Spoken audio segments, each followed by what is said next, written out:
Hikers and campers of Reddit, what is the creepiest thing you've experienced? Summer of 2016, 16 years young, I was hiking with my father and our family friend, Steve, in the Colorado Uncompahgre wilderness. We were ascending Wetterhorn Peak, a full-day trip of roughly 15 miles round trip. I was jamming to my downloaded playlists for most of the hike, and as we reached the ridgeline, I prepared for the final ascent to the peak. The terrain started getting too technical for my dad, and he didn't want me going on without him, so we waited, overlooking the vast valley that the mountain tumbled into.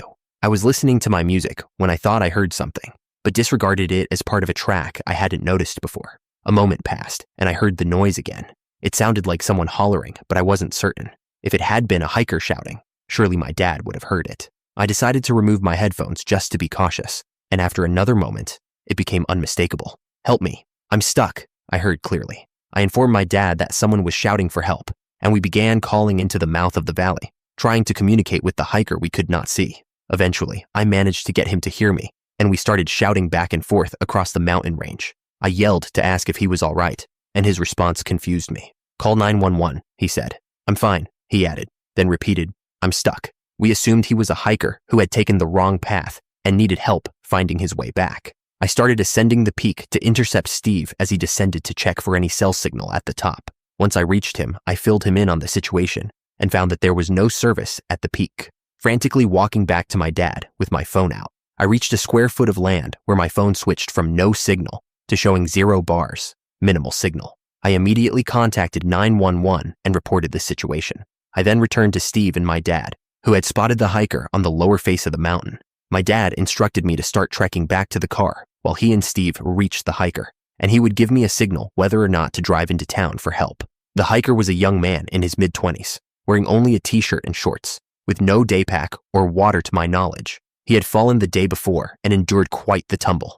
Over the past 24 hours, he had been slipping in and out of consciousness, thinking it had been 2 to 3 days. He had both ankles broken, a broken arm, and a broken neck. When he yelled, "I'm fine," he was actually saying, "I'm blind," due to a large gash above his eyes that had swollen them shut. Luckily, 2 helicopters arrived within an hour or two. One, a standard medevac chopper, and the other, a military helicopter with more versatile landing gear. Even luckier was that the only 2 hikers behind us that day were a couple, an EMT and a firefighter. My dad, Steve, and the couple coordinated to properly position the hiker and communicate with the medevac chopper. They flew him to Durango for emergency treatment, and Dave ended up making a full recovery, summiting the mountain the following year. A lot of luck went into this rescue, and it is one of the only experiences that makes me question if there is a higher power. Receiving cell signal in the middle of nowhere, hearing Dave over my music while he was blindly yelling for his life, and having an EMT and firefighter couple hiking behind us, all aligned perfectly. As a side note, I received a message from the emergency response 911 center because they had attempted to call me once I left the square foot of signal. The line was still open, and I overheard the conversation in the planning room. They were discussing whether to send a bird out there, unsure if my call could be a hoax, especially as the weather was picking up to the point that they questioned whether it was safe to deploy a helicopter. We helped find and save a hiker's life in the Colorado wilderness. He got extremely lucky, and helicopters made the rescue possible. Story 2. I used to take walks every day after work at a county park renowned for its beautiful wooded trails. The park featured a walking loop on the eastern side, which was where most people conducted their walking, running, or biking. Personally, I preferred the trails on the western side. I genuinely cherished my daily walks. I would see deer, snakes, hawks, and once had a frightening run-in with a wild hog, but nothing terrified me more than the day I decided never to go back alone. Since no one could spare the time to accompany me, I just stopped going altogether. I would usually arrive around 5:20 and walk until just before 7. I walked briskly, covering all the trails, including the eastern loop, before returning to my car.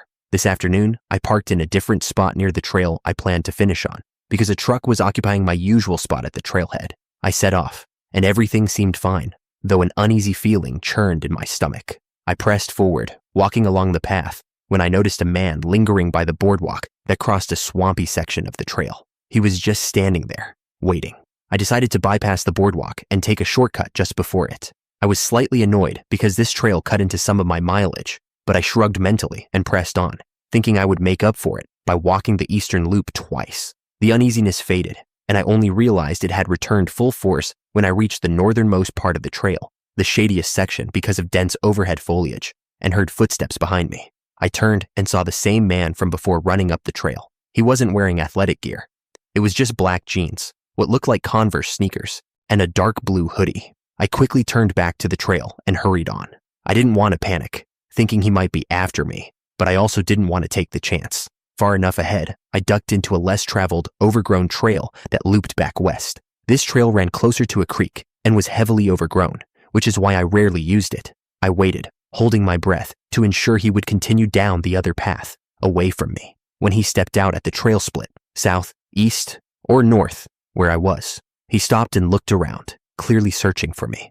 I stayed silent, not even breathing, waiting to see which way he would go. The south trail was wide and ran alongside a large drainage ditch feeding into the creek. The east trail was wooded. Since I wasn't on the south trail, he went east. Now I could sprint west and then south to my car, but I stared at the south trail longingly. It was the fastest way back, yet wide open, leaving me exposed if he glanced back. Before I could decide, he reappeared, heading south, glancing around continuously. Against my better judgment, I plunged back the way I came, walking hard and fast. I cut through some forest to reach a known trail to the parking lot, finally reaching my car, my legs tingling and pinching from the rapid walk, and drove out of the park. On my way out, there's a section over the drainage ditch overlooking the trail next to it.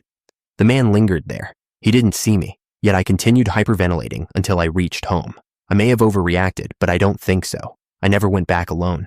On the rare occasions my family returned, I missed the trails and my daily walks. I hate that my fear destroyed something I once enjoyed so much. Story 3. Earlier this year, during our annual family reunion, we gathered at a moderately large campground quietly nestled within a densely wooded area. Every year, as part of the festivities, the family organizes a spooky ghost walk down a winding road that disappears deep into the forest. This year, around 10 to 15 people typically participate, and my stepson and I had planned to join, but they left ahead of us without informing us, catching us slightly off guard. This wasn't a problem, however, because sneaking up on each other and attempting to startle one another was part of the tradition and fun of the event. We left a few minutes behind the main group and caught up to them fairly quickly, carefully attempting to sneak up close enough to scare them effectively. They deliberately didn't bring any flashlights to enhance the spookiness, making the shadows and forest noises even more unnerving as we moved silently through the underbrush. About a mile to a mile and a half into the woods,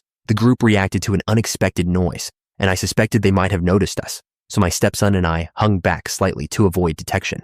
As we cautiously resumed following, I suddenly saw, off to the side of the road and, approximately 20 feet into the woods, someone trying to shield the beam of a flashlight. I was immediately annoyed because none of us were supposed to use a light, and I assumed a family member had stayed behind deliberately to catch us sneaking up.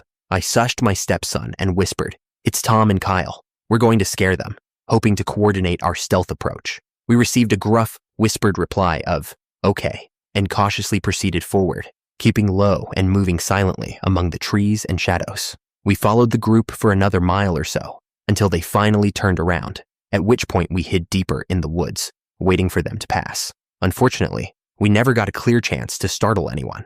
The closest we came was about 10 feet before the group became suspicious, forcing us to retreat further into the trees to remain unseen. Later, after everyone had returned to the campsite and we began sharing stories about the walk, I asked the family who had been left behind in the woods to catch us, still irritated that the no flashlight rule had been broken. To my surprise, the answer was nobody. The group had not left a single person behind to monitor us or set up an ambush. This revelation made the encounter far more unsettling, as it meant a stranger, alone in the woods, about a mile down a deserted road, had turned on a flashlight after the family had walked past. I have no idea what his intentions were, whether he intended to follow the group or simply explore the woods, but it became clear that my stepson and I had unknowingly snuck up on him. For the record, I was sober at the time, having only consumed 2 beers earlier at dinner, and my stepson was completely sober. We both distinctly saw the man and heard him respond to us. After asking everyone else in the family, it became apparent that no one else had been in the woods with the group. The entire situation still gives me the heebie-jeebies, as it was a deeply unnerving and surreal encounter that could have taken a far more dangerous turn. Story 5. I just got back from a backpacking trip in Pennsylvania, where I backpacked on the Appalachian Trail with a group. My parents picked me up afterward, and we turned it into a road trip. We wanted to see New York City and all the touristy attractions, but since we were towing a pop-up trailer, We didn't want to risk parking in the city or pay for a hotel. So my dad found a nearby campsite, Floyd Bennett Field in Brooklyn. You can camp there, and we did. We arrived late, around 1 in the morning. It was extremely dark, and there was no one on site to show us our camping spot. We found our number posted on a bulletin board at the entrance, and then spent about 40 minutes driving around runways in total darkness. We had no idea where we were going, and it was nearly impossible to navigate. Eventually, we came across 2 cop cars on the runway. My dad drove by them and rolled down his window. No one was inside. The 2 cars were facing each other, about 20 yards apart, with their lights on and flashing at each other, but there was not a single person around. We finally located our spot, and it was right in front of an abandoned hangar with lights on and next to an old ambulance. We assumed the ambulance was abandoned as well and started unloading. Then a man came out holding a shotgun. Turns out the ambulance wasn't abandoned. It had been converted into an RV. We chatted for a bit, told him the place felt creepy, and he said, "Yeah, it is. That's why I have a shotgun." We finished unloading, and I was exhausted, so I fell asleep immediately. The next morning, my mom asked if we had heard noises during the night. I slept through everything, but she said she couldn't sleep at all because she kept hearing a clanging noise coming from the hangar. Later that morning, I saw a forklift and a compact excavator come out of the hangar. I assumed that must have been the noise my mom heard. I told my parents, and my dad mentioned it to our neighbor. Our neighbor had been staying at Floyd Bennett Field for a few days and said he had never heard any noise or machinery from that hangar because the hangar was abandoned. He left later that day. That night, I left my window unzipped to get some air. I'm not sure if I was dreaming or half asleep, but in the middle of the night, I saw a glowing white light flicker on and off inside the hangar. I honestly think I might have been half dreaming, but it still unnerved me. The next morning, while brushing her teeth outside, my mom said she saw a man in a white hazmat suit walk out of the hangar carrying a briefcase. She freaked out, and that was when my dad finally shared something with us. Floyd Bennett Field has a long history, but one unsettling detail is this. During the 21st century, Floyd Bennett Field was used to deal with the aftermath of disasters. After the crash of American Airlines Flight 587 into Bell Harbor on November 12, 2001, one of the hangars at Bennett Field served as a makeshift morgue for the victims. Between the noises at night, the lights in the hangar, the machinery, the man in the hazmat suit, and the fact that the hangar had previously been used as a morgue, we decided to leave. We had planned to stay 3 nights, but ended up staying only 2. Even my dad, who doubted everything my mom and I mentioned, didn't want to stay any longer. During our entire stay, we didn't see anyone around our section except for our neighbor in the remodeled ambulance. We saw a few tents here and there, but never saw actual campers, even at night. During the day, a few people would fly drones on the runway and then leave after a short while. All in all, it was creepy. Story 6. Eyes that seemed to illuminate themselves. We were walking along a dark trail on a rainy night when we noticed 2 golden orbs positioned side by side in the trees. They emitted a luminous glow, yet there was no discernible light source. My companion had night vision binoculars, which we immediately employed to gain a clearer perspective. The orbs were not connected to any visible figure or face. They hovered above a tree branch, intermittently disappearing and reappearing, bright and unmistakably golden. Concluding that it was not an animal, we hastily left the area. Before anyone attempts to rationalize this as an owl or some other creature, I must emphasize, you were not present, and therefore cannot know what we witnessed. I grew up on a cattle ranch that had been in my family since the late 1800s. The house was constructed near the remnants of an old Native American village, so artifacts such as grinding holes, arrowheads, and bone beads were common throughout the property. Over the years, I witnessed many unusual phenomena. On separate occasions, both a television film crew and a local paranormal investigation group came to explore the ranch. Among all the strange occurrences, one of the most unsettling was witnessed by my sister, who accompanied me on a walk along the property line. At the summit of a hill near the property gate, a large rock formation was covered with grinding holes. From this vantage, one could enjoy a remarkable view of the valley below and the distant, flat-topped mountains. On that particular overcast day, my sister and I were approximately half a mile from this high point, heading toward an abandoned barn that appeared as though it could collapse at any moment. I glanced toward the summit and observed a perfectly round, solid white orb hovering roughly 10 feet above the grinding stones. It remained suspended in midair without any visible support. The orb did not move even with the gentle breeze and was entirely unattached. Its size was striking. I signaled to my sister without averting my gaze. "Do you see what I see?" I asked. "Oh my God, yes," she responded. "Describe it to me," I insisted, seeking confirmation that we both perceived the same phenomenon. She described it precisely as I had seen it. We watched for 1 to 2 minutes, and, as incredible as it sounds, it felt as though the orb was aware of us, observing us in return. The sensation was deeply unsettling. I proposed, let's close our eyes and count to 5. If it remains when we open them, we will approach to investigate. If it vanishes, we will know it was something paranormal. This logic at the time seemed entirely reasonable. We closed our eyes, counted to 5, and when we reopened them, the orb had disappeared. Even after 10 years, the memory remains vivid. My sister recalls it with equal clarity. Remarkably, it is the one experience we shared that did not devolve into an argument. We eventually sold the ranch and relocated to the Midwest. My sister now resides back east, and we no longer maintain contact. To reiterate, I am not interested in attempts to rationalize this as a balloon, optical illusion, or trick of the light. I can assure you it was neither. Nevertheless, you may believe as you wish. I am merely recounting a memory, one that continues to linger in my mind. Story 7. My husband and I used to go camping on Silver Strand State Beach, just outside San Diego, a location popular for its scenic shoreline and relative solitude. One night, my husband was being particularly annoying, and at approximately 2 a.m., I decided to take a walk alone along the beach, hoping for some quiet and personal space away from the tent. As I strolled along the shoreline, I began hearing strange grunting and growling noises that echoed faintly across the sand, though I could see nothing in the darkness. Soon, the sounds shifted into moaning-like noises. Initially, I thought it might be a dog or another nocturnal animal, but unease quickly set in. I decided it would be wise to return toward the paved area where our tent was set up, feeling increasingly anxious with each step. Out of nowhere, I found myself surrounded, not in a threatening manner, but definitely encircled, by men in military uniforms, all carrying firearms. My overactive imagination instantly escalated the scenario. Oh my God, they are chasing a monster or some kind of alien, and I am in the middle of a live firing zone. I literally screamed as though I were in a horror movie and attempted to run back toward the camp area, only to trip on a small pile of sand and fall forward onto my face. One of the military personnel immediately knelt beside me, gently saying, ma'am, and helped me regain my footing. I tried to push past him to continue running toward the tent, desperate to reach safety. In my panicked mind, I was thinking, make it to the car, grab my husband, and figure everything out later, fully convinced that danger was imminent and my actions had to be quick and decisive. As I continued to run along the beach, a truck suddenly pulled up in front of me. Panic surged again, and I imagined that these were like men in black, ready to forcibly take me to some unknown facility. 2 men in baseball hats and blue sweats hopped out of the vehicle. At that moment, my husband must have heard my screams because he appeared at the edge of the beach near the parking area, jogging quickly toward me. I shouted something like, "Stay there," entirely irrational, thinking I needed him to save himself while I faced imminent peril. When my husband reached me, I began crying, convinced he might be shot, and bracing for the worst. One of the men in blue sweats approached and calmly introduced himself. "Hello, I'm Sergeant Gonzalez. I'm with the SEAL training program up the road. Very sorry we scared you. We are simply not accustomed to people being out this late at night."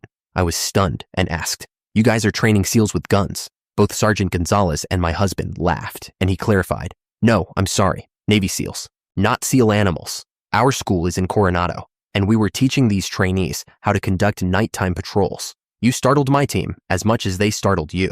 Curious about the strange growling noises I had heard, I inquired further. They explained that either I or the military personnel had probably spooked a nearby sea lion, which would account for the unusual sounds. They emphasized that anyone walking alone at night along the beach should carry a flashlight for safety and to avoid unnecessary panic. It turns out that the Coronado base, where the Navy SEALs conduct extensive training exercises, is only a few miles from Silver Strand. Trainees often spend long periods patrolling the beach on foot, and I had simply walked right into the middle of their exercise route. The men sincerely apologized for scaring me, and then continued with their training without incident. Story 8. My boyfriend, 3 of our friends, and I decided one night to explore a field we had enjoyed visiting during the day. It sat off a narrow 1-lane park road and was exceptionally secluded, making it feel almost untouched at night. After crossing a small bridge, we entered a gravel clearing with a long path bordered by tall grasses, and at the far end, that gravel split into 2 distinct trails, leading left and right. Our friends went to the left, while we turned to the right. It was not a windy or even a cold night, which would later feel strangely important as the situation unfolded with unexpected tension. We walked about halfway down the path when we began hearing deliberate steps. They were not our friends, since we had 3 friends, and it was not a person, because we had clear visibility all the way back to the car. We assumed it might be an animal in the grass, stepping over a stick, but the noises continued with steady rustling, and we could swear we heard faint breathing. 3 separate patterns of movement appeared in the tall grass. Since we live in an area where wildlife is harmless, we assumed it was a few possums and decided to run back along the path toward the meeting point. When we arrived at the center where the paths connected, our friends were nowhere in sight, adding a strange sense of unease. We continued walking, assuming we would find them soon since the place was not especially large. As we made small talk, we suddenly heard laughter. Ahead of us, we saw 3 large black shadows, only a few feet from the entrance of the trail, emerging from the grass. Our friends are tall and usually dressed in black, so we called out to them, joking nervously as we walked faster. But the laughter stopped immediately, and the silhouettes remained,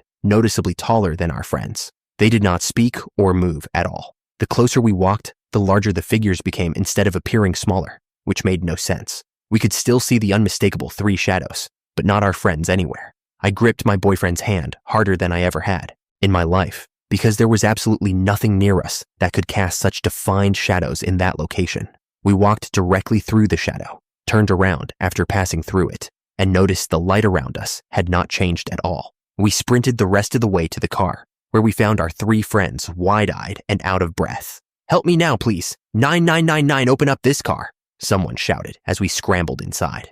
Before the engine was even started, we all began explaining what had happened. They thought we were the black shadows standing by the path and had been calling to us. They also heard the laughter, although none of them had been laughing. The situation deeply unsettled our group for a long time, especially since none of us were using substances, and everyone described the same event. Another important detail is that after splitting up, neither group saw the other until reaching the car. The grass was below chest height, and although it was dark, it was not nearly dark enough to hide full silhouettes, especially along the center path leading back. Both groups called repeatedly for the other, meaning in theory, we should have seen or heard each other, but somehow we did not. Story 9. Early on, when I was very young, I lived with my grandparents on a small farm, which had beautiful woods behind their house. I played in those woods from the time I was a toddler. At one point, someone had let out their large meat rabbits, or perhaps they had escaped, and they wandered onto our property. As a toddler, they were nearly my height. This was during the 1990s, and one of the movies I frequently watched was Alice in Wonderland. I remember thinking, if Alice followed the big white rabbit into the woods, then so should I. These rabbits were exceptionally friendly, and I believe I even have pictures somewhere. They would sit calmly and allow themselves to be scratched while I fed them horse grain. Eagerly, I went off following them. Although I felt some hesitation, my love for these rabbits encouraged me to keep following them deeper into the woods. We eventually reached the edge of the cleared area where I had been allowed to play near our swampy ponds. I mostly walked through the shallow stream because I was too small to push through the dense underbrush effectively. The rabbits would frequently stop and glance back at me, as if making sure I was keeping up. Finally, we arrived at a clearing in the middle of the heavily wooded forest. In that clearing, there was a tree that had been struck by lightning. The way it had fallen, combined with the remaining bark, made it resemble a natural throne, a place that immediately captured my imagination. I spent hours playing in that clearing, bringing my toys down to accompany me while the rabbits hopped around freely or simply went about their rabbit activities. This routine continued for approximately 3 years, until I was 6 or 7 years old. I am assuming the rabbits passed away during that time, as my grandfather mentioned that one had been struck by a car. Without the rabbits, I no longer ventured into the woods alone. I did not think about the area for several years until someone reminded me about it when I was around 12 years old. Feeling nostalgic, I decided to return to the clearing for old time's sake, intending only to sit quietly and reflect. Returning was not easy, as the paths I had previously used had become heavily overgrown. Nevertheless, after much effort, I finally arrived at the clearing. To my astonishment, my old stump throne was still in place, and several old toy cars lay scattered at its base. I was thrilled to see these remnants of my childhood adventures, and sat down in my familiar spot, feeling a mix of nostalgia and wonder. For a time, I simply enjoyed the moment, reflecting on my early experiences and the companionship of the rabbits that had accompanied me. Eventually, I decided it was time to return to the house. I gathered my Hot Wheels toys to add them back to the rest of my collection, spinning the wheels absently as I walked back through the woods. Upon entering the house, I was immediately met with yelling and frantic voices. I had assumed I was only gone for 20 to 25 minutes, but when I looked outside the window, it was completely dark. even though I had left in the early afternoon. When I was young, I could always hear when I was being called, whether someone was yelling, whistling, shooting over the hill, or banging on cast iron. Apparently, my father and grandparents had been calling for me and searching the surrounding area for hours. They had contacted neighbors to begin a search party. My mother arrived while everyone was still searching, visibly distraught, and she immediately collapsed into a tearful embrace, holding me tightly. The experience left me bewildered, as it seemed I had been in a bubble impervious to sound, light, and the passage of time, a mysterious phenomenon I still cannot explain. Story 10. I became lost in Quever River State Park in Missouri overnight, wearing nothing but a swimsuit, during the height of summer, after a long day of tubing in the river and consuming a small amount of alcohol. My friend and I did not realize how late it had become. We lost our way back to the car, and once the sun had set, there was absolutely no light to guide us. The dense trees completely blocked the moon and the stars, leaving no illumination, no shadows, almost like an empty void. The forest was utterly silent, as if all sound had been suspended after sunset. We were forced to feel our way cautiously through the forest, essentially navigating as if blind. The alcohol had impaired my internal compass, yet the acute fear of being stranded in the forest quickly sobered me completely, compelling me to attempt finding our way back. After sunset, the forest temperature dropped approximately 20 degrees. Visibility remained non-existent, and the cold was intense. At one point, we became separated. I fell into the dense brush, broke my flip-flops, and sprained my ankle, which severely limited my mobility. I began to seriously question whether I would make it out of those woods alive. Eventually, we located each other by carefully listening for voices and decided the safest course was to remain stationary until sunrise. As my friend fell asleep, I remained alert, haunted by the fear that some predator might be nearby. Suddenly, about 100 yards away, 3 iridescent blue figures emerged from the pitch-black forest. They resembled people, though unnaturally slender. Their light was faint, almost like a very low-frequency ultraviolet glow. It was the first source of light or shadow I had witnessed since sunset. Initially, I questioned my sanity, but upon closing and reopening my eyes, the figures remained in place. The figures moved subtly, as though communicating with one another, yet they never approached me. They simply observed. Their movements were remarkably wispy and ethereal. Despite the extreme terror I had endured in the forest, their presence instilled an unexpected sense of calm. Though logically I should have feared these beings, they conveyed a strange protective aura, suggesting that I was being watched over and that everything would be all right. The memory of that moment remains vivid and unforgettable. By morning, a search party located us over a mile away from our vehicle. Somehow, we had drifted in the opposite direction and were deeply entangled in dense brush. Navigating back required a 15-minute hike on my sprained ankle, followed by a 20-minute ride on a four-wheeler before reaching safety. An EMT and our extremely anxious parents were waiting. This occurred in 2011. To this day, I remain uncertain what we observed. I later learned that a young girl had tragically died in the park only weeks prior, under similar circumstances.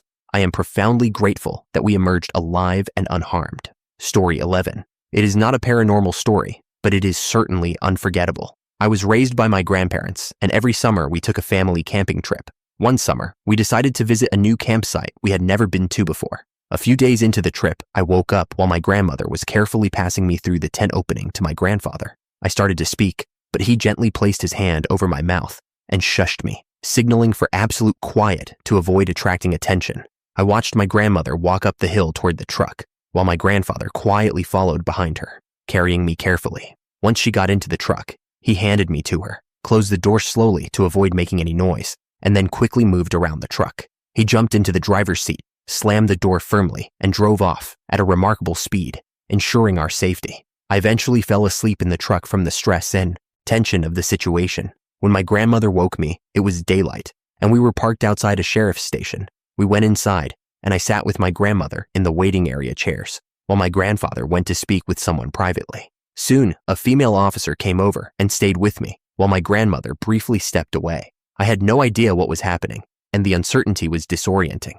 We remained there for some time before leaving, with a couple of officers following us back to the campsite to investigate. Upon arriving at the campsite, we found that it had been completely trashed. I was instructed to remain in the truck while the officers examined the area. They took photographs and began collecting the remaining items, placing them into trash bags. I recall protesting furiously when they tried to discard my The Little Mermaid sleeping bag and pillow, a cherished item from a recent movie release. My grandfather sternly told me to return to the truck, his only raised voice in my entire life. The situation was tense, and the trip had to be cut short, forcing us to return home. We did, however, stop at a small local carnival along the way to salvage a fragment of the vacation. When I became a teenager, I asked my grandmother for the full story. She explained that my grandfather had awakened early to find a place to relieve himself and noticed some strangers approaching our campsite. They were speaking about how the site was isolated and only occupied by 2 elderly people and a small child. My grandfather quickly assessed that their intentions were likely harmful. He quietly woke my grandmother, gathered me, and executed a rapid escape to ensure our safety. He did not know the location of the sheriff's station, so we parked at a nearby gas station until it opened, and he asked the attendant for detailed directions. We never discovered who had attacked the campsite or how many individuals were involved, but the damage was extensive and deliberate. Someone had defecated in the ice chest and used the sleeping bags to wipe their cakes, leaving the bedding thoroughly soiled. They also attempted to set the tent on fire, although fortunately it did not ignite fully, sparing us from a far greater disaster. Additionally, it appeared that someone had left an unknown bodily substance on my pillow. My grandmother later explained that the discovery of this disturbing material coincided with my outburst over the attempted disposal of my The Little Mermaid sleeping bag. My grandfather, already stressed by the situation and the potential threat to our safety, momentarily snapped and yelled at me, his only raised voice in my life, reflecting the gravity of the moment. Even now, recalling the scene still sends chills down my spine. I cannot help but think about what they might have planned to do if we had remained at the campsite, and the thought underscores just how fortunate we were. The experience also highlighted my grandparents' quick thinking, decisive action, and unwavering determination to protect me at all costs, reinforcing the importance of vigilance and preparation in isolated and potentially dangerous environments. Story 12. This occurred a few years ago, a few months after I had turned 22. I was camping in Northern California at a picturesque spot by a river, surrounded by towering trees and the gentle murmur of flowing water. There were quite a few of us there that day, I want to say around 11, and we were preparing to have a lively gathering in the woods, which officially began a few hours before sunset, creating an atmosphere of excitement and anticipation among the group. A small group of us was sitting by the riverbank, which was a dramatic cliffside approximately 20 feet high. The valley stretched eastward upriver and westward downriver, offering a breathtaking view of the river and the small valley beyond, leading to the top of the ridge directly opposite our location. As we watched, the sky rapidly darkened over the ridge, and clouds began forming both behind the ridge and past it in the distance. Interestingly, no clouds formed directly above us. Instead, there was a distinct wall of storm-darkened clouds wavering along an invisible line at the top of the ridge, creating a surreal and almost supernatural visual effect. I later learned this is a known ridge phenomenon, specific to how storms move through that particular area. At the time, I did not know such meteorological oddities and was convinced something unusual was occurring.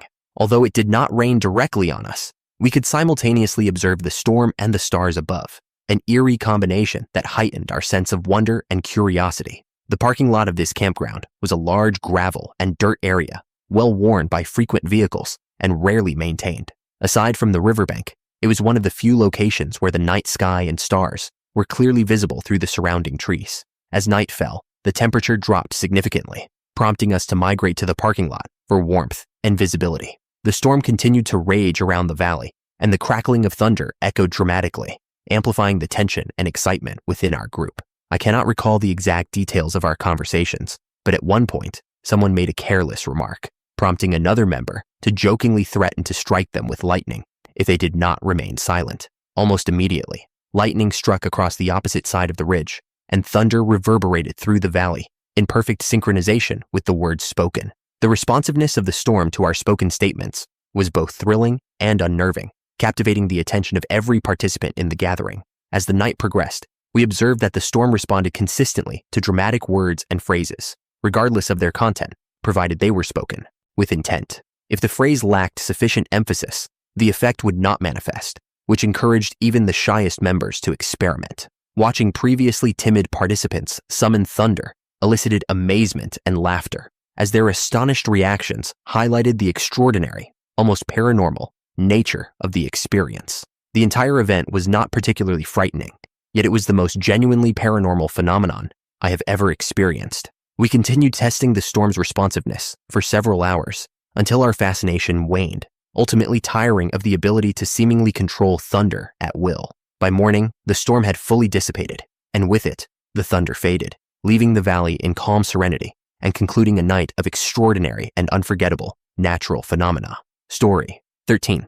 When I was a child, our parents took us to Lake Houston for the day. We were originally supposed to go to Galveston, but I do not recall why we ended up at Lake Houston instead. I remember all of us children being rather upset about it. The lake did not appear particularly inviting as a swimming location. There was no beach, and a considerable amount of underwater vegetation made the area feel unpleasant when we waded in. Therefore, most of us refrained from entering the water and instead began running around and playing. What served as a deterrent to us did not seem to affect other visitors, and there were quite a few people along the small inlet, some climbing trees and jumping into the water. It was a pleasant, sunny day with a bank of dark, steel-colored clouds in the distance. I have always enjoyed storms, so I was excited. I had settled down to read a book near our parents, who were occupied with barbecuing, when we heard a commotion across the inlet. A woman was wailing, hoarsely calling out for help. We all gathered closely together and observed men climbing trees and peering down into the water. They dove repeatedly, returning each time empty-handed. Other individuals surrounded the woman, attempting to console her. My parents gathered us and insisted it was time to depart. None of us argued. As we walked back to our car, firefighters and an ambulance arrived. They positioned themselves at the edge of the water and observed the men still diving, still searching. They appeared helplessly powerless. The storm broke as we drove home, and our parents spoke in hushed tones about the drowning, noting how the storm would likely hinder recovery efforts. Later, we learned that it was a young man who had died. I experienced nightmares of his waterlogged body making its way to our house. I had never seen a deceased person at that time, but I imagined him gray-blue and swollen. News coverage had displayed a photograph of him during a happier period in his life, and that image was the one my nightmares conjured. I did not sleep well for several nights and experienced repeated nightmares of him lingering outside our home, seeking entry. Because he was cold, it was profoundly disturbing. We never returned to the lake. Several years later, however, I visited the site with my husband in an effort to confront and dispel the lingering fear. It was autumn, and the leaves were turning beautifully. The water remained still, and there were few people around. We walked along the area where I had recalled settling, but I felt little emotion. It was simply a location where a life had been lost, where a family's life had been irrevocably altered. I had merely been a bystander, fortunately untouched by the event. I felt nothing, yet my husband urged me to leave, remarking that he sensed uneasy energy emanating from the site. Story 14. I grew up in the Pacific Northwest. During the summers when I was a teenager, I would pack a camping kit and drive out to the ocean, spending several days kayaking along the coast and camping near secluded beaches. And before anyone comments, I always practiced strict leave-no-trace principles, so no fires, no litter, and I tried my hardest to avoid impacting the environment in any way. These trips allowed me to disconnect entirely from daily life, while fully appreciating the raw beauty of nature. I brought a camping hammock, which was much easier to set up and take down without disturbing the forest. I would always position my hammock and rain cover, because the Pacific Northwest is notorious for sudden showers, in trees overlooking the beach, making sure my kayak was securely stored nearby.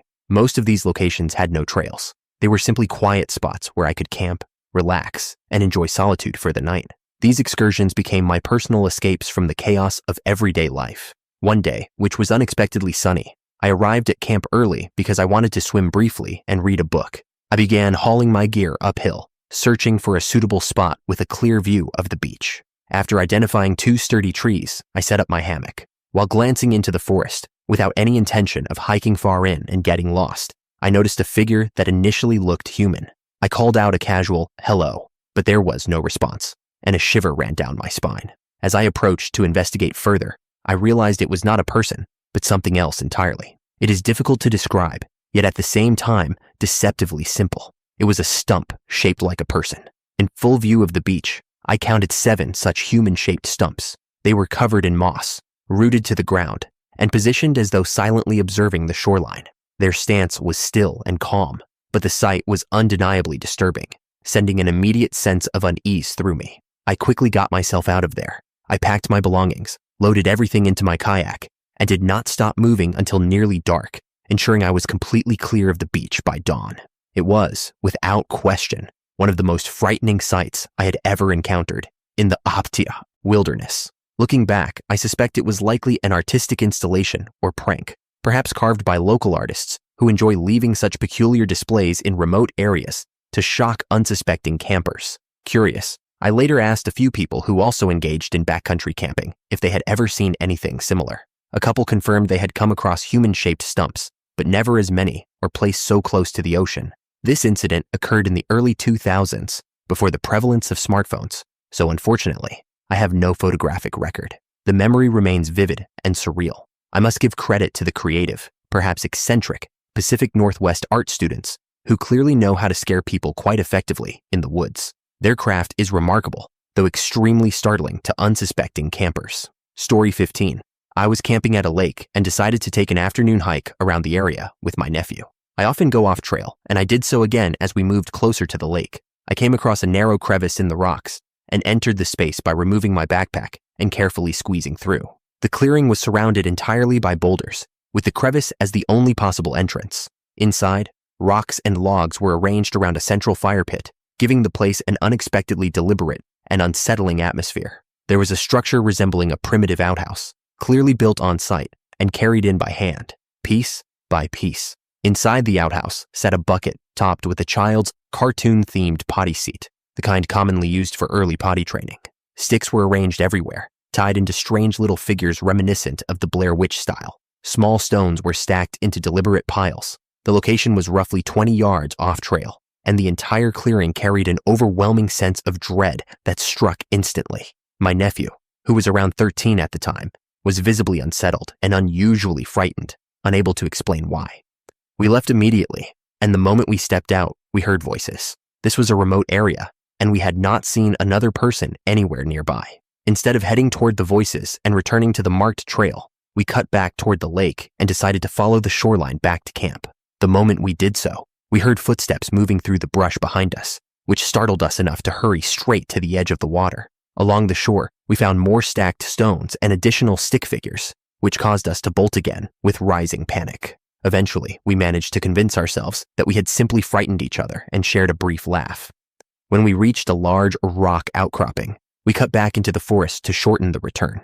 As soon as we stepped roughly 5 feet into the trees, the same unsettling feeling returned abruptly, tightening the air around us. By then, we were extremely far off trail, and there was no one visible on the shoreline. The sense of isolation was overwhelming. Very clearly, I heard the unmistakable sound of a small child laughing somewhere in the woods. My nephew, who is not easily scared, grabbed my arm and immediately started running. As we sprinted toward the shoreline again, I heard additional voices behind us, faint but undeniable. The instant we broke through the trees and reached the open lake edge, the tension lifted. The air felt warmer, and the hairs on my neck finally settled. We refused to step back into the forest, even though we continued hearing footsteps trailing behind us. By the time we neared the campground, both of us were sweating and terrified, and we sprinted the last few hundred feet because the trail required us to briefly re-enter the woods. When we arrived, there was nobody around, yet we had both heard everything: voices, footsteps, laughter, without seeing a single person.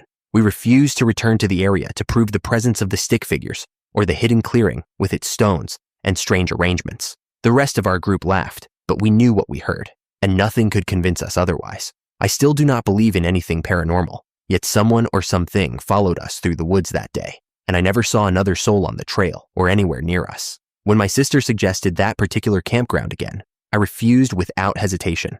The memory remains vivid, unsettling, and entirely unexplained. Story 16. Years ago, while I was a senior in high school, my friends and I decided to go camping in the woods behind his house. These woods were attached to state land and extended for quite a long distance without any development or human presence. The three of us picked up a large tent from Walmart, packed our backpacks with all the necessary camping supplies, food, and a substantial amount of weed and beer for the night. We hiked for a good 10 miles, probably, until we found a clearing within a cluster of trees near an open field. The location was excellent, so we set up camp, built a fire, and began smoking and drinking while enjoying the quiet solitude. As night fell, our fire burned brightly, food was cooking over it, and we were each smoking a blunt while sharing stories and laughing. Eventually, we decided to retreat into the tent and hotbox it for a while. We were inside for probably a good 15 minutes when suddenly our large fire extinguished completely, without warning, leaving no embers burning. I, curious and unnerved, stepped outside to check, feeling a wave of freaked out tension sweep over me. The fire was entirely out, and I could not freaking understand why. I initially shook it off, assuming it was just my mind playing tricks on me because I was heavily stoned. My friends and I relit the fire using new wood and kindling and returned to the tent. The flames rose tall and strong, burning steadily in the calm night air. There was no wind, and the surrounding area was still and quiet. About 5 minutes later, boom, the fire extinguished again, as if it had been forcibly snuffed out. This time, we heard crunching sounds in the leaves nearby. My friend grabbed my arm and whispered nervously that he had a pocket knife ready to defend us if needed. I told him to shut the F up, remain quiet, and listen carefully. Slowly, the crunching faded deeper into the woods. Eventually, we went outside again and observed the fire. It was entirely gone, with no burning embers remaining. No water had been poured on it, and there was still no wind. The temperature outside was around 60 degrees Fahrenheit. Having lit countless fires while camping, I had never encountered anything like this. We relit it one final time and returned to the tent, this time leaving the door flaps slightly open, but the screen closed so we could keep watch. The flames burned tall and steady, looking like they would last for a long duration. Suddenly, the fire extinguished completely, right in front of our eyes, poofing into nothingness. Almost simultaneously, we heard crunching again in the nearby woods, as if something, or someone, was moving away from the tent, stopping, and then moving further away. This sound persisted intermittently for roughly 15 minutes, maintaining a steady rhythm of movement. Needless to say, we closed the tent completely, each returning to our respective sleeping areas, while maintaining full vigilance. We had only a single pocket knife between us for protection.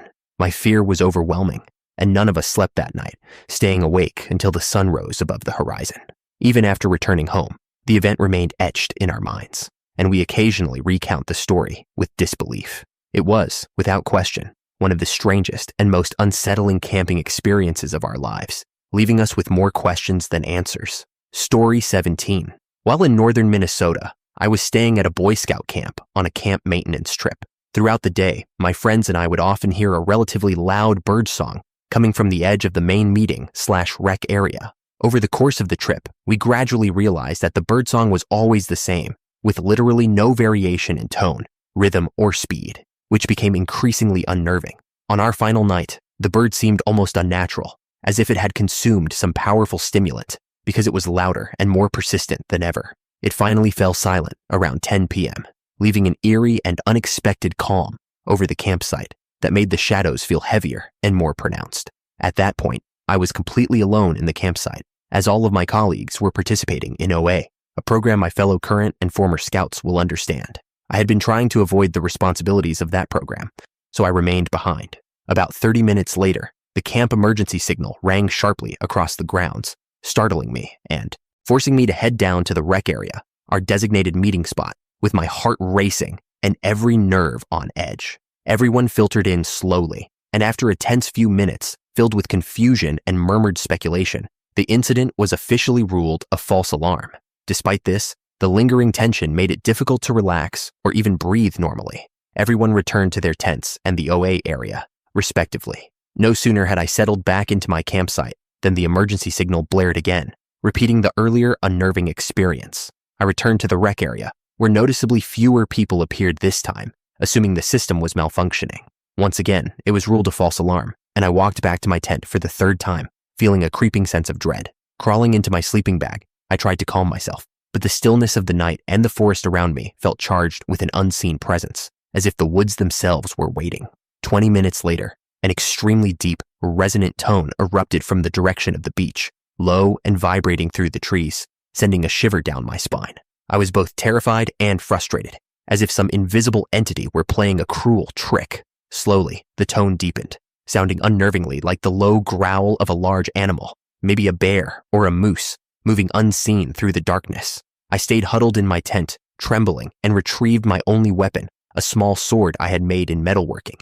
Though unsharpened and almost symbolic in its protection, it offered a fragile sense of reassurance as I prepared for the unknown. Looking back, there was no realistic way that my small, handmade sword could have pierced the thick hide of a bear, and a charging moose would have overpowered me in seconds, leaving no chance for escape. The deep, low tone faded rhythmically into the woods, offering a brief deceptive sense of safety. Moments later, it returned with even greater intensity, at an extremely loud decibel level, vibrating through the campsite and rattling my nerves. For the last time, the sound seemed to move deliberately toward the beach, as if guided by some unseen force, leaving a tension that made the surrounding forest feel alive and watchful, amplifying my fear to almost unbearable levels. The next morning, I discovered that some of the younger scouts had pitched their tent right next to the controls, a small remote connected to several wires, which were attached to the speaker broadcasting the emergency system tone. Unknowingly, they had been sleeping on the remote all night, inadvertently activating it. This explained the persistent and unnerving bird-like noises we had heard throughout the evening, which had initially seemed inexplicable. It was simply a system test, soundbite, and realizing this provided both relief and a humorous perspective on the chaos and confusion we had experienced during the night. Thank you for watching. If you enjoyed this video, be sure to give it a thumbs up, subscribe, and hit the bell icon so you never miss an update.